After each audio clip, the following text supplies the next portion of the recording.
Hello दोस्तों, तो स्वागत है मेरे चैनल टॉप इंडिया एनीमे में। दोस्तों, अगर आपने इससे पहले वाला पार्ट नहीं देखा है तो आप जाओ और जाकर उस पार्ट को देख लो ताकि आपको ये पार्ट समझ में आ सके। लिंक डिस्क्रिप्शन में दिया हुआ है। और हाँ, अगर आप इस चैनल पर नए हैं तो चैनल को जरूर सब्सक्राइब करें ताकि आप तक मेरा वीडियो पहुँच सके। दोस्तों, वीडियो को लाइक करना ना भूलें। दोस्तों, चैप्टर नंबर मैंने डिस्क्रिप्शन में डाल दिया है तो आपको स्टार्टिंग में मिल जाएगा, तो चैप्टर नंबर जानने के लिए आप डिस्क्रिप्शन जरूर चेक करें। दोस्तों, कल एक ही वीडियो आएगा आफ्टरनून में। कल कोई लॉन्ग वीडियो 20 मिनट प्लस नहीं आने वाला है। कल नवमी है और उसके बाद 10वीं भी है, तो इन दोनों दिनों में मैं आफ्टरनून में एक ही वीडियो डाल पाऊंगा। इन दोनों दिन में आप भी अपने फ्रेंड्स और अपने फैमिली के साथ इस फेस्टिवल का मजा लें। मैं भी थोड़ा एंजॉय कर लेता हूँ इस बीच, फिर तो वीडियो बनाना ही है। तो आपको नवमी पूजन के लिए हार्दिक शुभकामनाएं मेरे तरफ से, और आप सभी पे माता रानी का कृपा बना रहे। दोस्तों, इस वीडियो के लिए मैं काफी ज्यादा एक्साइटेड हूँ, तो आप एंड तक जरूर देखना। ये वीडियो काफी अच्छा होने वाला है। तो बिना टाइम वेस्ट किए स्टार्ट करते हैं आज के चैप्टर को। तो जैसा कि लास्ट पार्ट में हमने देखा था, जियान अपने मास्टर यालो के साथ और पॉइजन गर्ल और क्वीन मेडुसा के साथ ट्रेड फेयर में आ जाता है और यहाँ पे काफी रेयर आइटम देखने को मिलता है। जियान यहाँ पे कुछ खरीदता भी है। लास्ट पार्ट में purifying flame of demon lotus का लास्ट फ्रेगमेंट भी इस ऑप्शन में आ गया था। ओल्ड मैन बाउशन इस पीस ऑफ पेपर को हॉल के सामने निकाल कर रखते हैं और फिर पूरे हॉल में साइलेंस छा जाता है। यहाँ पे सभी गेस्ट इस फ्रेगमेंट को देख रहे होते हैं। जो भी यहाँ पे प्रेजेंट है ये ऑर्डिनरी पीपल नहीं है। इस तरह का हेवनली फ्लेम जो कि रैंक 3 का है, ये एक लेजेंड से कम नहीं है। इसके बारे में सभी किस्से कहानियों में ही सुने हैं, मगर कभी भी अपने आंखों से देखे नहीं है। कोई भी इस तरह के थिंग को देख इंटरेस्टेड हो जाएगा। हालांकि ये सिर्फ फ्रैगमेंट है एक रियल मैप का, ये कोई रियल फ्लेम नहीं है यहाँ पे इन सब के सामने। और वो भी ये फ्रैगमेंट 4 पीसेस में डिवाइडेड है। अब ओल्ड मैन बोशन कहता है इस पीस के बदले में ऑनर को एक स्पेशल हीलिंग पिल चाहिए और इसका क्वालिटी 6 कलर से नीचे नहीं होना चाहिए और क्वांटिटी जितना चाहो आप बेट लगा सकते हो। अब जब बाउसन अपने सेंटेंस को पूरा करता है फिर ये कहता है अब बेट स्टार्ट किया जाए। काफी लोग यहाँ पे इंटरेस्टेड थे। काफी लोग चिल्लाने लगते हैं मैं 3 हीलिंग पिल लेने को तैयार हूँ 6 कलर का। फिर कोई 4 पिल्स देने को तैयार हो जाता है तो फिर कोई 5 पिल्स भी देने को रेडी हो जाता है। धीरे धीरे प्राइस अब काफी ज्यादा इंक्रीज कर जाते हैं। सभी जानते हैं कि ये पीस ऑफ पेपर काफी ज्यादा कीमती है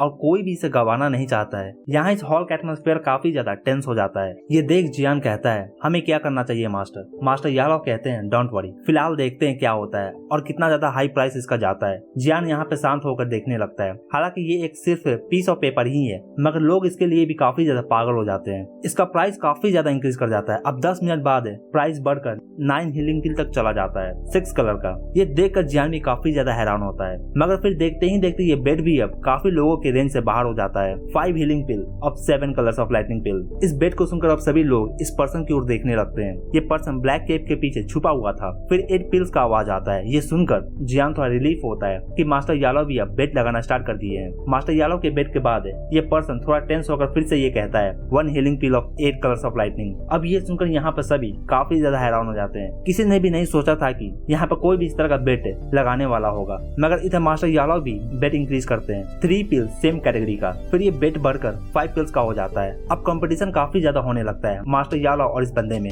ये बंदा अब जियान और इसके ग्रुप पे अब प्रेशर क्रिएट करना स्टार्ट कर देता है अपने ऑरा से। मास्टर यालो अपने हाथों को मूव करते हैं और इसका प्रेशर को यहाँ से डिसअपीयर कर देते हैं। मास्टर यालो के पावर को फील कर सभी काफी घबरा जाते हैं और कहते हैं केयरफुल, ये पर्सन इमेजिनरी सेन क्लास तक पहुंच गया है। अब मास्टर यालो कहते हैं 8 पिल्स। मास्टर यालो को भी उम्मीद नहीं था कि इसका कीमत इतना ज्यादा इंक्रीज कर जाएगा। इनके एक्सपेक्टेशन से भी इसका प्राइस काफी ज्यादा इंक्रीज कर जाता है। ये सुनकर अब बाउशन कहता है 8 हीलिंग पिल्स ऑफ 8 कलर्स। कोई और इसके ऊपर का बेट प्लेस करना चाहेगा? बाउशन का क्वेश्चन सुनकर सभी काफी ज्यादा साइलेंस हो जाते हैं, मगर ये बंदा जो कि काफी ज्यादा स्किनी है और एक ओल्ड मैन की तरह दिख रहा है, ये बेट अब और ज्यादा इंक्रीज कर देता है और कहता है हीलिंग पिल ऑफ 9 कलर्स। और आगे ये ओल्ड मैन कहता है अगर तुम इसके ऊपर का ऑफर कर सकते हो फिर ये पीस ऑफ पेपर तुम्हारा होगा। इसके इस बेट को सुनकर यहाँ पे सभी काफी ज्यादा हैरान हो जाते हैं। जियान का एक्सप्रेशन भी अब काफी ज्यादा डार्क हो जाता है। जियान के पास भी ये हीलिंग पिल ऑफ 9 कलर्स हैं, जो कि इसे एजेंट रुएन से मिला था, मगर अगर ये इसे शो करने का डिसाइड करता है फिर ये काफी ज्यादा लूज कर देगा और प्राइस काफी ज्यादा इंक्रीज कर जाएगा। मास्टर यालो भी अब काफी ज्यादा फ्रस्ट्रेट हो जाते हैं। हालांकि ये भी बैम्बो हैट पहने हुए हैं तो इनका आइडेंटिटी भी सील है।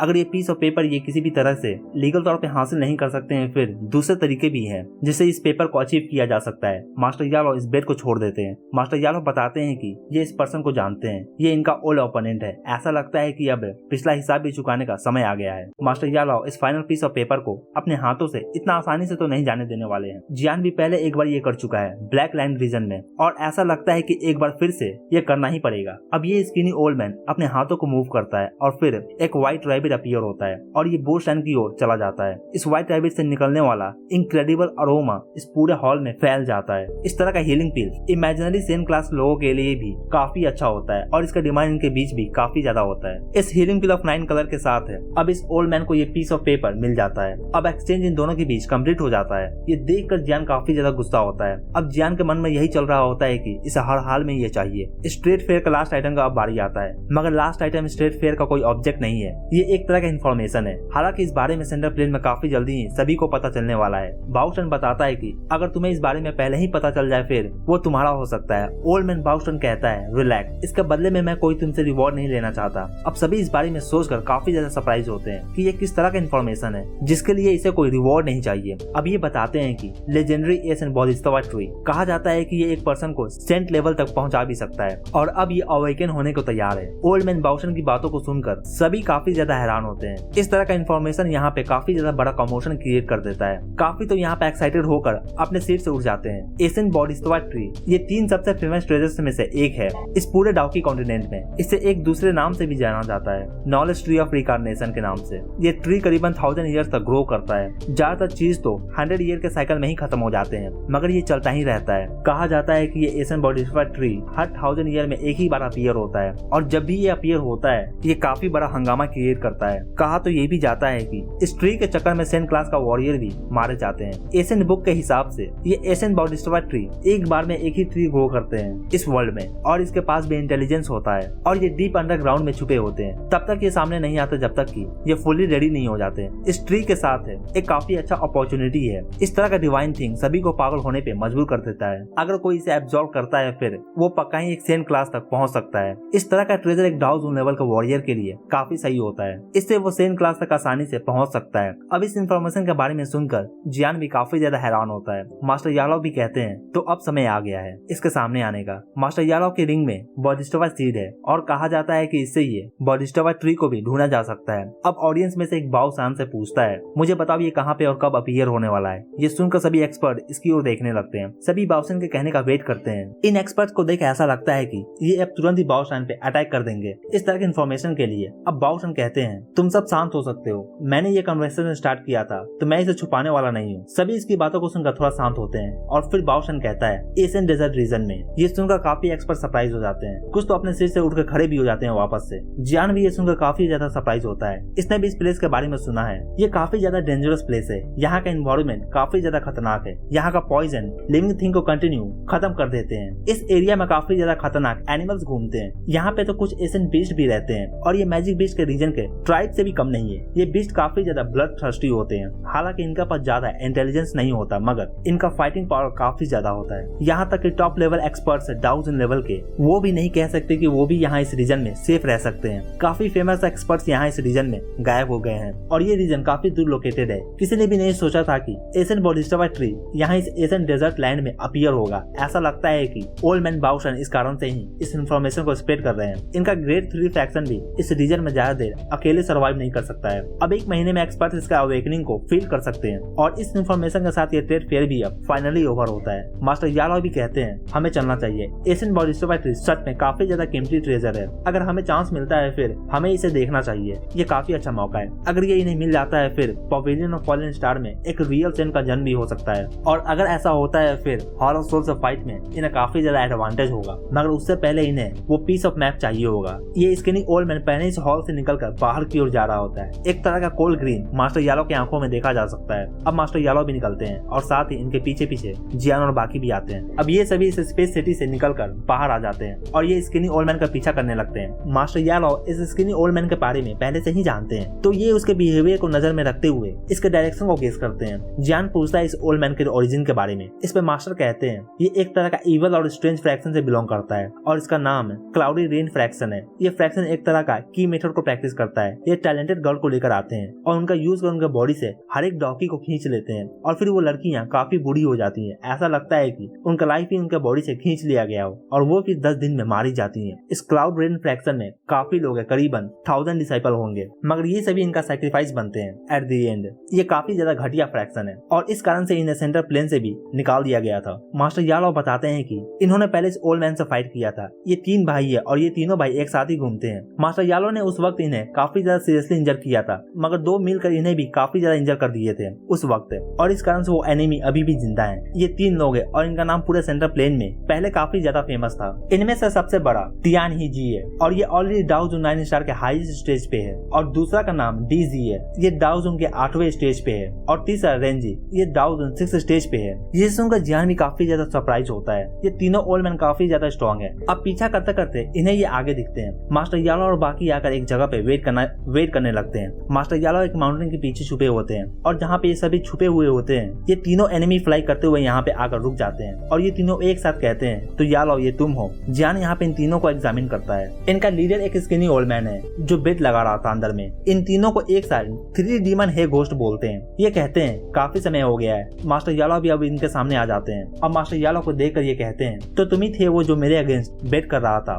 मास्टर यालो इसे देख अब कहते हैं, ये पीस ऑफ पेपर अब मुझे दे दो। ये सुनकर ये ओल्ड मैन कहता है, अब फेमस यालो भी एक चोर बन गया है। ये सुनकर मास्टर यालो स्माइल करते हैं और कहते हैं, तुम्हारे जगह पे कोई और होता तो फिर मैं इस बारे में सोचता भी, मगर अब जबकि तुम हो फिर मुझे सोचने का जरूरत ही नहीं है। अब ये ओल्ड मैन कहता है, यालो सोचना भी मत कि तुम अगर इमेजिनरी सेंट क्लास पे आ गए हो फिर तुम हमें डरा सकते हो। ये कहते हैं, तुम्हें हमने पहले भी भागने पे मजबूर कर दिया था और इस बार भी कर सकते हैं। इस पे मास्टर यालो कहते हैं, तो फिर ठीक है, करके क्यों नहीं दिखाते। ये कहते ही मास्टर यालो काफी फास्ट स्पीड में इन तीनों ओल्ड मैन के सामने आ जाते हैं और इनके बॉडी से काफी ज्यादा डाउके रिलीज होता है जिससे विंड काफी ज्यादा फास्ट ब्लो करता है। ये देखकर इन तीनों का एक्सप्रेशन चेंज हो जाता है। जब ये मास्टर यालो का पावर को फील करते हैं, मास्टर यालो इन्हें ज्यादा समय नहीं देते। ये अपने हाथों को स्क्वीज करते हैं और फिर डार्क क्लाउड स्काई में अपीयर होता है और इससे काफी बड़ा 10,000 फीट का हैंड अपीयर होता है। ये देख काफी ज्यादा सरप्राइज होते हैं। इनके बॉडी से भी डाउके रिलीज होता है और फिर ये बिग हैंड स्काई से आकर इनसे कोलाइड करता है और फिर बैम, दोनों ही फोर्सेस एक दूसरे से कोलाइड करने के कारण एक जोरदार विंड ब्लो करता है। आसपास के माउंटेन भी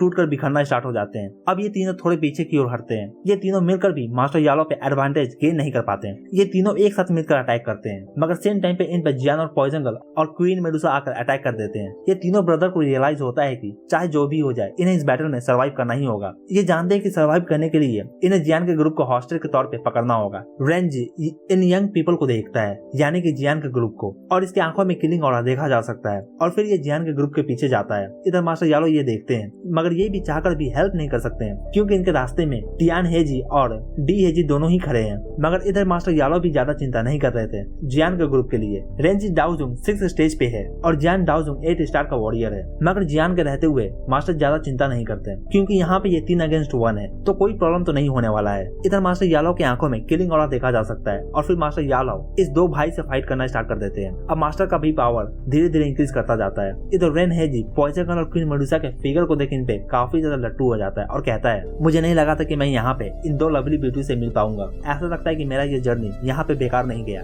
अब ये देखकर इस बंदे की आंखों में क्वीन मेडुसा और पॉइजन गर्ल के लिए काफी ज्यादा लस्ट भरा हुआ है। क्वीन मेडुसा और पॉइजन गर्ल का एक्सप्रेशन डार्कन हो जाता है। अब ये रेन हेजी जियान की ओर एक पंच सेंड करता है। इस पंच से काफी ज्यादा खतरनाक साउंड निकलता है। जियान इसके अटैक को ब्लॉक करने के बाद ये मास्टर यालो के बैटल की ओर देखता है। इधर मास्टर यालो इन 2 भाइयों को काफी ज्यादा सप्रेस कर रहे होते हैं। इस तरह से ये ज्यादा देर तक टिक नहीं सकेंगे। अब जियान अपने क्लाइंट टाटू को रिलीज करता है और फिर जियान का पावर इंक्रीज करता है। डाउजुन 8 स्टार से सीधा जियान 3rd स्टेज के हाईएस्ट पावर तक पहुंच जाता है। इधर रेन हेजी डाउजुन 6 स्टेज पे है। अब तक आपने डाउजुन स्टार सुना होगा, मगर अब स्टेजेस सुन रहे हैं तो कंफ्यूज मत होना दोस्तों। ये स्टेजेस दिखाते हैं कि एक पर्सन कितना पीछे है इमेजिनरी सेंट क्लास पे पहुंचने के लिए। इसका मतलब है कि जब एक पर्सन डाउजुन 9 स्टार तक चला जाता है और जब वो इस स्टार के हाईएस्ट पावर तक पहुंच जाता है, फिर वो अपने डाउकी को कंडेंस करना स्टार्ट कर देता है 1 स्टेज पे, 2nd स्टेज पे, और फिर ऐसे करते करते 9 स्टेज तक उसे पहुंचना होता है। तब वो जाकर सेंट क्लास पे ब्रेक थ्रू कर सकेगा। और ये रेन हेजी डाउजुंग 6 स्टेज पे है। इधर जियान डाउजुंग 8 स्टार से अब क्लाइंट टाटू को रिलीज करने के बाद 3 स्टेज में चला जाता है। ये बंदा 4 टियांगजुंग से भी ज्यादा स्ट्रॉन्ग है। क्वीन मेडुसा इस बंदे की बात सुनकर काफी ज्यादा चिढ़ जाती है। अब ये स्काई में जाकर एक U7 कलर के पाइथन में ट्रांसफॉर्म हो जाती है। स्काई में काफी ज्यादा डार्क क्लाउड अपीयर होना स्टार्ट हो जाते हैं और क्वीन मेडुसा का बॉडी इस डार्क क्लाउड में छुप जाता है। रेन हेजी काफी ज्यादा हैरान होता है जब ये क्वीन मेडुसा के रियल फॉर्म को देखता है, मगर ये अभी भी क्वीन मेडुसा को देख हंस रहा होता है। मगर तभी ऊपर से लाइटनिंग आकर इसके सर के ऊपर गिरता है। ये कलरफुल लाइटनिंग होते हैं, ये 7 कलरफुल लाइटनिंग होते हैं। अब जबकि क्वीन मेडुसा इस फॉर्म में ट्रांसफॉर्म हो गई है, इसका पावर अब बढ़कर डाउजुन 8 स्टार तक आ चुका है। इधर ये रेन हेजी अपने हाथों को मूव करता है और इसके अटैक को ब्लॉक करता है। इधर पॉइजन गर्ल अपने हैंड सील को चेंज करती है और इसका भी ब्यूटीफुल हेयर ट्रांसफॉर्म होकर एक सिल्वरी व्हाइट डाउकी में बदल जाता है और इससे काफी ज्यादा डेडली पॉइजन फ्यूम्स रिलीज होता है। इसे देखकर ये कहता है, तो तुम एक पॉइजनस बॉडी को कैरी करती हो। रेन हेजी पॉइजनस अटैक को डॉज करता है। पॉइजन गर्ल और क्वीन मेडुसा एक दूसरे के साथ मिलकर डाउजुन 9 स्टार के बंदों को भी डिफीट कर सकती है, मगर इनके सामने रेन हेजी खड़ा होता है। ये काफी हंस रहा होता है, मगर तभी इसके फेस पे सीरियस एक्सप्रेशन आ जाता है जब ये जियान के हाथों में 5 बॉल ऑफ फ्लेम को देखता है। और जब ये देखता है कि इनमें से 4 तो 4 types of of heavenly flames हैं। फिर ये काफी ज्यादा हैरान होता है। इधर जियान यहाँ पे लाइफ ट्रांसफॉर्मेशन फ्लेम को यूज कर अब एक फायर लोटस क्रिएट करना चाहता है। इससे पहले इसने कभी भी लाइफ ट्रांसफॉर्मेशन फ्लेम का यूज नहीं किया था इससे फायर लोटस बनाने के लिए। इस फायर लोटस का पूरा नाम fiery Buddha fiery lotus of 4.5 species of heavenly flame है। काफी ज्यादा लंबा नाम है ये। अब जब ये रेन हेजी देखता है कि जियान इस तरह का अटैक को रेडी कर रहा है, ये कहता है क्या ये लड़का पागल है। इस लड़के का पावर डाउजून 8 स्टार का है, मगर फिर भी ये इस तरह के पावर को रिलीज कर सकता है।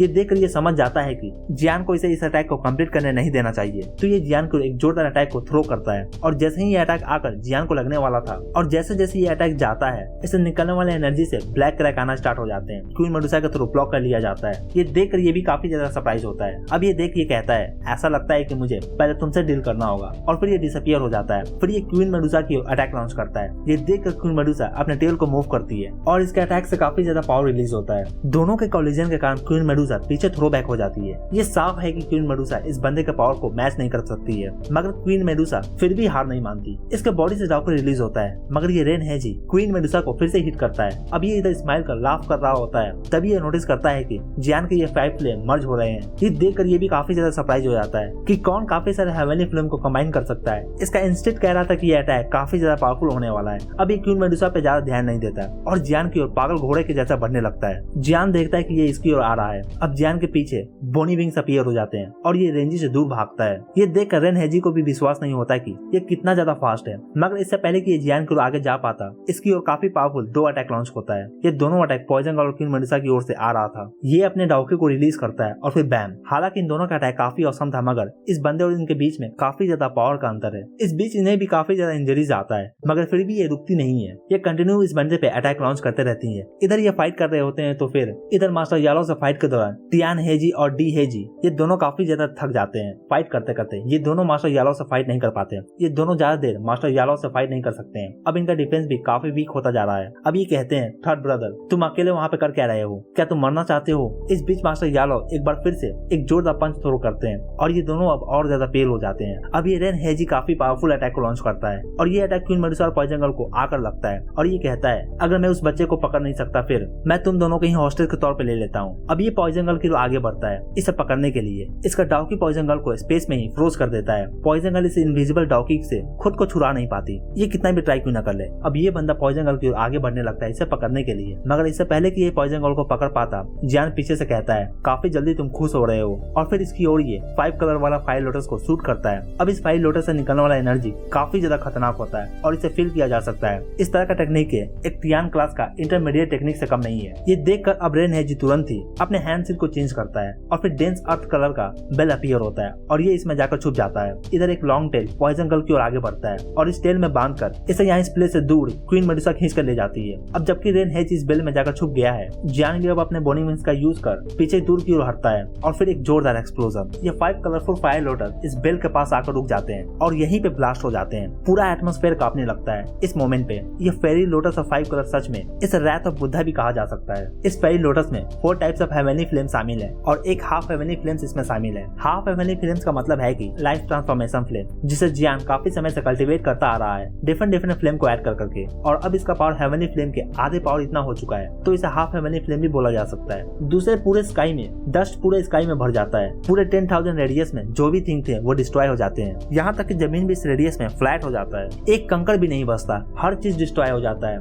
इधर क्वीन मेडुसा काफी दूर आ जाती है इस अटैक के रेडियस से। अब जब ये डस्ट थोड़ा सेटल होता है फिर क्वीन मेडुसा के सामने जियान अपीयर होता है। दोनों लड़कियां जियान को देखकर रिलीफ फील करती हैं। जियान का सर से पसीना छूट रहा था। जियान ने भी इस अटैक को फर्स्ट टाइम ही लॉन्च किया है 5 कलरफुल फेरी लोटस को। इस फेरी लोटस का पावर जियान के एक्सपेक्टेशन से काफी ज्यादा निकलता है और साथ ही इस अटैक को करने के बाद जियान काफी ज्यादा थका भी दिख रहा है। ये तो नेचुरली था। जियान को इसका बॉडी ऐसा लगता है कि इसके अंदर कुछ ही नहीं है। ये लंबी सांसें लेता है। इधर रेन हेजी बिल्कुल गायब हो जाता है। ऐसा लगता है कि ये यहाँ पे कभी था ही नहीं। जियान ने अभी अभी डाउजून 6 स्टेज के वॉरियर को एक अटैक से ही खत्म कर दिया है। ना सिर्फ मारा है, ऐसा लगता है कि इसका पूरा बॉडी ही इवोपरेट हो गया हो। जियान के ये fire lotus 4 types of heavenly flame और एक हाफ हेवनली फ्लेम के साथ इस तरह का खतरनाक हो जाएगा ये कौन जानता था। अब मैं भी सोच रहा हूँ कि जियान का फायर लोटस 5 हेवनली फ्लेम के साथ में कैसा होगा जब इसे प्यूरिफाइंग फ्लेम और डीमन लोटस मिलेगा तब। दोस्तों आप कमेंट कर मुझे जरूर बताना। मैं क्या जियान भी यही सोच रहा होता है कि अगर ये 5 हेवनली फ्लेम को एक साथ मर्ज करता है फिर इस फायर लोटस का पावर कितना ज्यादा बढ़ जाएगा।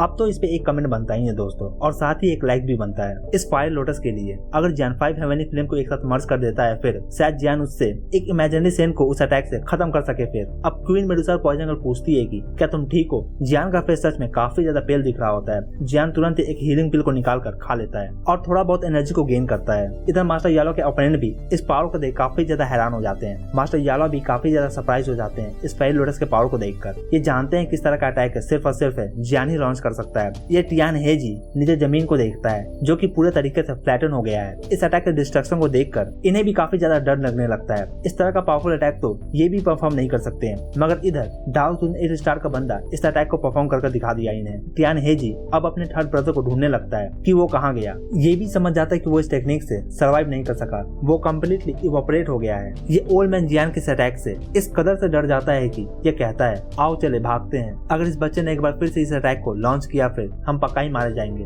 मगर ये देखकर मास्टर यालो कहते हैं तुम्हें क्या लगता है, क्या तुम यहाँ से भाग सकते हो। मास्टर यालो भी अब मूड में आ जाते हैं इन दोनों को खत्म करने का। अब ये भी अपने डाकू को रिलीज करते हैं, फिर एक जोरदार अटैक करते हैं। इस ब्लो से ये दोनों काफी पीछे की ओर जाके गिरते हैं। इन दोनों के मुंह से काफी ज्यादा ब्लड निकलता है। ये दोनों तुरंत ही उठकर डिफरेंट डायरेक्शन में भागने लगते हैं। मास्टर यालो डी हेजी के पास जाता है और इसे अपने हाथों से पकड़ते हैं और इस ओल्ड मैन का चारों ओर का स्पेस फ्रीज हो जाता है। ये देखकर ये ओल्ड मैन अपने आप को सेल्फ डिस्ट्रक्ट कर रहा होता है और कहता है अगर मैं मर रहा हूँ फिर ठीक है, मैं तुम्हें भी अपने साथ लेकर जाऊंगा। मगर इससे पहले कि अपने डाउकी को रिलीज कर पाता मास्टर यालो के एक अटैक से ये मारा जाता है। अब मास्टर यालो इसके रिंग को निकालकर जियान की ओर सेंड करते हैं, जियान की ओर थ्रो करते हैं और कहते हैं देखो इसमें वो पीस ऑफ पेपर है क्या। और फिर मास्टर यालो टियान हे की ओर बढ़ते हैं। जियान यहाँ पे इस रिंग को कैच कर इस रिंग को चेक करता है। इस रिंग के अंदर से एक और रिंग निकलता है। जियान यहाँ पे इन दोनों रिंग को चेक करता है, मगर यहाँ इस रिंग में कुछ भी नहीं होता। ये देखकर क्वीन मेडुसा चिल्लाती है कि इसमें कुछ भी नहीं है। इधर जियान को इस रिंग के अंदर class body of giant technique का स्क्रोल मिलता है जो कि ट्रेड फेयर में ऑक्शन हो रहा था। ये टेक्निक भी इन्होंने ही लिया था। ये भी एक टियान क्लास का लो लेवल का टेक्निक है।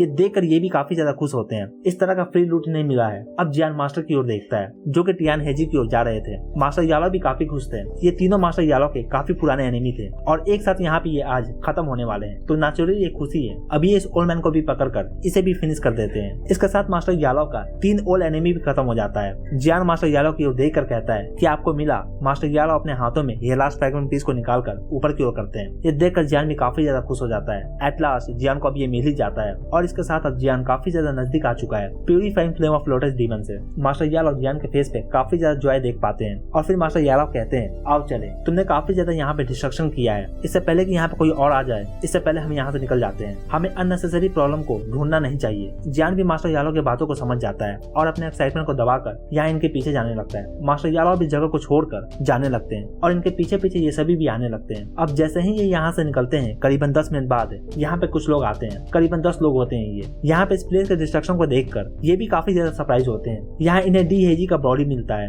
इसे देखकर ये सोचते हैं कि ये काफी ज्यादा पावरफुल है, इसे कौन मार सकता है। इसे देख ये समझ आते हैं कि अगर ये यहाँ पे है तो इसका 2 और भाई भी यहीं पे होंगे कहीं मरे हुए। ये कहते हैं ये तीनों काफी ज्यादा इविल थे, तो इन्हें तो एक ना एक दिन मरना ही था, मगर इन्हें कौन मार सकता है। इन्हें लगता है कि अगर ये यूनाइट होकर फाइट करे फिर ये एक इमेजिनरी सेंट से भी फाइट कर सकते हैं। इधर जियान और इसका ग्रुप काफी दूर ऑलरेडी निकल चुका होता है, इनका कॉर्प्स पीछे छोड़ते हुए। अब काफी ज्यादा दूर आने के बाद मास्टर यालो कहते हैं यहाँ तक हमें कोई फॉलो नहीं करने वाला है। हमने अपने पूरा ऑरा को सील किया था आते हुए, एक सेंट को भी ढूंढने में काफी ज्यादा प्रॉब्लम होने वाला है। अब मास्टर यालो कहते हैं ओके ठीक है, अब इस पीसेस को मिलाकर देखो, मैं भी काफी ज्यादा क्यूरियस हूँ। अब जान यहाँ पे इन पीसेस को निकालकर मिलाना स्टार्ट कर देता है। फिर थोड़ी देर बाद एक कंप्लीट मैप इनके सामने आता है। जियान अब इस मैप को देख काफी ज्यादा सरप्राइज होता है। इस मैप पे कोई भी एक स्पेशल लोकेशन सेट नहीं है और न ही किसी तरह का आउटलाइन बना हुआ है, ये सिर्फ एक कंप्लीट मैप ही है। इस मैप के लिए जियान ने काफी ज्यादा हार्ड वर्क किया था। इस मैप को देखने के बाद इसे किसी भी तरह का यूजफुल इन्फॉर्मेशन नहीं मिलता है। ये देखकर मास्टर यालो कहते हैं गुस्सा मत हो, ये मैप काफी ज्यादा ओल्ड है, ये मैप फेक नहीं हो सकता है। अब जियान थोड़ा शांत होकर इस मैप पे कुछ स्पेशल थिंग को ढूंढने का ट्राई करता है, मगर इतना ढूंढने के बाद भी इसे कुछ भी हाथ नहीं लगता। मास्टर यालो कहते हैं तो ठीक है, अब एक ड्रॉप ब्लड निकालकर इस पर डाल कर देखो। जियान ये सुनकर थोड़ा हेजिटेट करता है, लेकिन फिर ये करता है। जब इस मैप पे ये एक ड्रॉप ब्लड निकालकर गिराता है, फिर ये मैप कंप्लीटली से एब्जॉर्ब कर लेता है। ये देखकर यहाँ पे सभी काफी ज्यादा सरप्राइज होते हैं, मगर फिर भी इससे भी कुछ भी नहीं होता। यहाँ पे जियान यहाँ पे काफी ज्यादा डिसअपॉइंटेड हो जाता है। इसे देखकर क्वीन मेडुसा कुछ कहना चाहती थी, मगर जियान काफी ज्यादा डिसअपॉइंटेड था, ये भी कुछ अच्छा नहीं कह पाती। अब कुछ देर के साइलेंस के बाद अब जियान कहता है अगर ये यूजलेस है फिर इसका क्या ही फायदा है। और फिर जियान के हाथों में हेवनली फ्लेम्स अपीयर होते हैं और जियान इस मैप को जलाता है। मास्टर यालो भी ये देखकर जियान को रोकने का कोशिश करते हैं, मगर इससे पहले कि जियान को रोक पाते मास्टर यालो यहाँ पे कुछ नोटिस करते हैं और कहते हैं ये मैप बर्न क्यों नहीं हो रहा है। ये देखकर अब सभी काफी ज्यादा हैरान हो जाते हैं। हेवनली फ्लेम के साथ भी ये मैप बर्न नहीं हो रहा है। जियान यहाँ पे अपने फ्लेम के पावर को इंक्रीज करता है। मास्टर याला भी अब इस मैप पे फोकस करते हैं। जियान का हेवनली फ्लेम किसी भी थिंग को बर्न कर सकते हैं, मगर कुछ रीजन से ये मैप बर्न ही नहीं हो रहा है। अब जियान अपने फ्लेम के टेम्परेचर को इंक्रीज करता है और फिर इस मैप में कुछ अपीयर होना स्टार्ट हो जाता है। अब जब ये इस तरह के रिएक्शन को देखते हैं फिर ये काफी ज्यादा खुश होते हैं कि चलो फाइनली अब कुछ तो अपीयर हो रहा है इसमें। कौन जानता था कि इस मैप को जलाने पे इसमें कुछ इन्फॉर्मेशन निकल कर सामने आएगा। इस मैप पे एक तरह का आउटलाइन अपीयर होना स्टार्ट हो जाता है। ये एशियन सिंबल थे। ये सिंबल कहते हैं 2 मून स्काई को एलिमिनेट करते हैं, 9 प्लेनेट एक रॉ में, stream of all consuming life है, वो जो हर लाइफ फॉर्म को खाता है, और फिर lastly demon will be free, demon बाहर निकल कर जमीन पे आ जाएगा। मास्टर यालो इन वर्ड्स को स्लोली रीड करते हैं लाउडली। अब ये सुनकर जियान पूछता है इनका मतलब क्या है। मास्टर यालो इन शब्द का मतलब निकालने का ट्राई करते हैं और कहते हैं जब 2 मून्स अपीयर होंगे फिर 9 स्टार ओवरलैप करेंगे और फिर एक तरह का नेचुरल फेनोमेनन स्टार्ट होगा। इस तरह का फेनोमेनन लगता है कि 1000 ईयर में एक बार ही होता है। मास्टर यालो कहते हैं चिंता मत करो, अगर 1000 ईयर का बात है फिर काफी टाइम ऑलरेडी बीत चुका है, ऑलरेडी 997 ईयर बीत चुके हैं, तो इसका मतलब है कि अब 3 साल ही रह गए हैं। इस तरह के नेचुरल फेनोमेनन में मास्टर कहते हैं डीमन लोटस प्यूरिफाइंग फ्लेम काफी ज्यादा पावरफुल है, इसे कोई भी सप्रेस नहीं कर सकता है, यहाँ तक कि मैं भी इसे सप्रेस नहीं कर सकता हूँ। अगर तुम्हें ये फ्लेम चाहिए फिर तुम्हें इन 3 सालों में सेन क्लास तक पहुँचना होगा, तब जाकर तुम्हारा पास इसे हासिल करने का चांस होगा। इस मैप में जो लिखा हुआ था इसके मुताबिक ये राइट टाइम पे ही खुद ही अपीयर हो जाएगा। इतने सालों से जियान ने इतना हार्ड वर्क किया था इस मैप को कलेक्ट करने का, मगर क्या फायदा। मास्टर कहते हैं ऐसा नहीं है, इसका भी फायदा है, हमें इसके बारे में काफी कुछ पता चला है। अब जब जियान इस मैप को वापस से खींचता है अपनी ओर और जब ये इस मैप को टच करता है फिर इस मैप में से डार्क लाइट निकलकर जियान का फॉरहेड में इंटर करता है। ये देखकर मास्टर याले भी काफी ज्यादा सरप्राइज होते हैं और इसी के साथ ये पार्ट यहीं पे खत्म होता है। तो दोस्तों कमेंट कर मुझे जरूर बताएं कि आपको ये पार्ट कैसा लगा, और अगर आपको ये पार्ट अच्छा लगा हो तो वीडियो को लाइक जरूर करें, और अगर आप चैनल पर नए हैं तो चैनल को जरूर सब्सक्राइब करें ऐसे और भी एनीमे एक्सप्लेन के लिए। Thank you.